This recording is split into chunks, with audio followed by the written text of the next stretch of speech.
Hello everyone, we're back at the property and today try natin tabasan itong palibot ng garden dito sa labas. So kung makikita nyo, yung loob ng garden, ayan, berdeng-berde na po, matataas na naman ang mga damo. So kailangan natin bungkalin ulit yan. So gagawin ko yan sa it's either sa Friday, Saturday, or Sunday. May 3 araw akong walang pasok.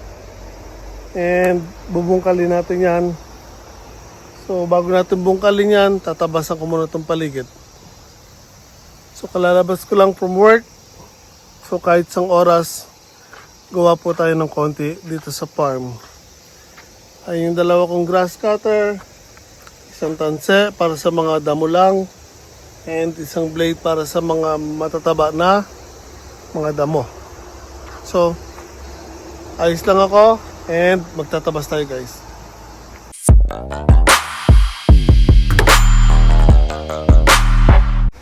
Okay guys, so pansamantala yung gilid dun sa dulo, then dun sa kabilang side malinis na po.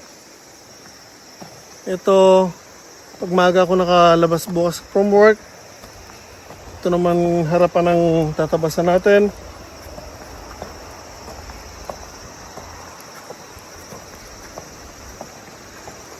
So natitira na lang itong isang haba na to, tabing kalsada. Then sa loob naman tayo lilipat.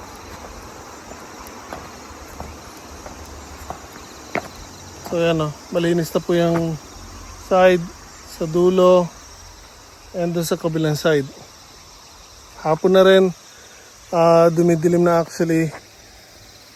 So, uwi na rin ako guys. Kaya pakadumi ko na. Yan, bumili na rin ako ng parang apron, pang tabas. Kasi pag wala nito, grabe ang dumi ko palagi. Again, yan po yung bundok sa may likuran ng property. And again, nandito po tayo sa Japan. So,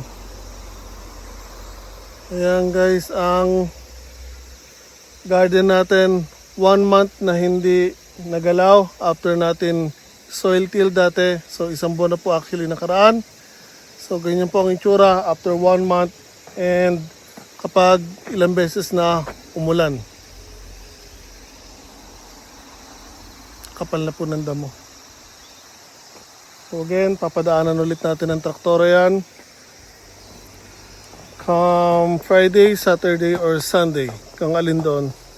Kasi kailangan ko maglaan ng 1 araw para doon naman sa lupa na nahiram natin na gagawin nating parking area. So may lilinisin din doon. Kaya kailangan ko rin pumunta doon at maglaan ng 1 araw para ayusin naman ang dapat ayusin doon. So magtatabas din tayo doon. Then magpuputol tayo ng mga kawayan para mas lumuwag yung parking. And may mga nakatumbang puno, kailangan din natin ayusin yon. Kaya ito actually inayos ko yung chainsaw ko ulit. Pinaltan ko ng panibagong bala kasi last time na may gumamit niya, nasunog yung pinakangipin and pati yung guide. So yun, kailangan natin palitan lahat ng panibago. Kahit bago yung nakakabit na bala dati. Kaya nga lang, again, yun nasunog yung ngipin ng chainsaw and sadly pati yung guide nasunog. Kaya pinaltan ko pareho. Guide at ngipin ng chainsaw. So, yun lang, walang magagawa. Parte ng buhay yan. So, please kahit pa paano naka-ready na po ulit ang gamit natin para sa susunod na laban niya. So, magubad lang ako rito mga gamit ko nito. Then, uwi na rin ako guys, hapon na. Ingat po tayo lahat palagi.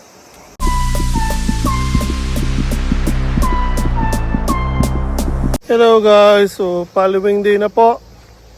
Andito na naman tayo sa farm. And today, tatapusin ko yung pagtatabas dito. Again, Ito na lang sa harapan ng natitira. Kahapon, yung sa side na yon, sa likod, and dito sa kabilang side ang tinabasan ko. Pero dahil tumidilim na kahapon, tumigil na ako. And again, ito na lang harapan ng natira. So tatapusin natin to today. And it's either Friday, Saturday, or Sunday. Yung paligid naman sa loob, yung paligid ng bakod, then yung gitna, papadaanan natin ng traktora. So konti na lang yan. So now, tatabas muna tayo. Again, ayun ulit yung bundok. Okay guys, so ito po, tatapos ko lang po magtabas. Itong harapan ng garden.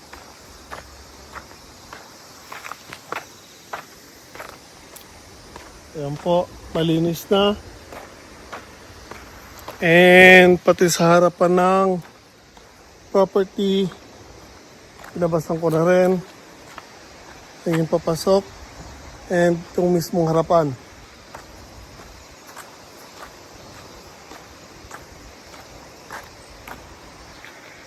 Ayan guys, pinabasan ko na rin po hanggang dun sa dulo.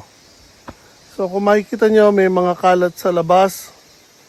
And itong dapat yung tandaan pag nandito kayo sa Japan and nagtabas kayo ng ganyan. After nyo magtabas, wag na wag nyo kakalimutan na walisin po yan. And pag nagwalis kayo papunta sa property nyo o dun sa property na pagmamayari ng tinabasan nyo, ahawiin nyo pa pag ganun. Kung hindi nyo man sila lilinisin, lilikumin, or lalagay sa plastic, dapat walisin nyo papunta doon sa property na tinabasan nyo. So, hinahanap ko yung walis. Hindi ko makita. Naalala ko na isang araw, kinarga ko nga pala sa truck, and nung nagpalit ako ng sasakyan, naibaba ko doon sa bahay. So, sa ayaw at sa gusto ko, hindi ko sila malilinis ngayon. So balik na lang ako bukas. Hopefully walang magreklamo. So bukas ko na lang sila wawalisin. Dahil nga again, wala akong walis dito. Naghanap na ako dun sa loob. Naiuwi ko dun sa bahay ko. So, ito lang ako sa loob. Mimitas lang ako ng gulay. Then, uwi na rin ako guys.